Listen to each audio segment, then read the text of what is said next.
In times gone by, one quarreled oft with GUIZHONG concerning mechanical principles. We each had our ideals, and neither would yield. Under the pretext of a social gathering, one invited the impartial Rex Lapis to judge the quality of our creations. They all wait, Rex Lapis what? declared that GUIZHONG's Obscuro Vulpus mechanism was superior. Though one They was look too so proud to acknowledge good. it, in one's heart, one knew that GUIZHONG was indeed Oh, the superior talent in the mechanical arts. She's so cute. As for the story between GUIZHONG and Streetward Rambler, Wait, I need that this to begins with pause a so I can certain look at vow. all of them. In GUIZHONG's opinion, while mechanisms were no substitute for human composers, they were yet capable of producing simple but fine melodies. But Streetward Rambler believed music to be an expression of the soul.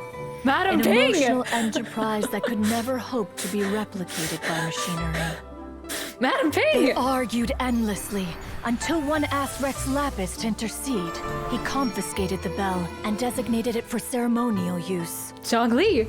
Thereafter, one would often find them convening in the mountains, discussing music, mechanics, and all the affairs of the mortal world. But these good times were not to last. War broke out between the gods, and soon engulfed the Guili plains. GUIZHONG was overpowered by the enemy, and fell in battle. When Streetward Rambler and I arrived at the scene at long last, all that remained among the ruins was her lifeless body. After this, at Streetward Rambler's request, Rex Lapis granted her the cleansing bell for safekeeping. To honor our friend's memory, one made a few finishing touches to her ballistic device. Many Lantern Rites have passed since then. Many greetings and goodbyes. Upon what do you gaze? The Guili Plains? No. It's everything.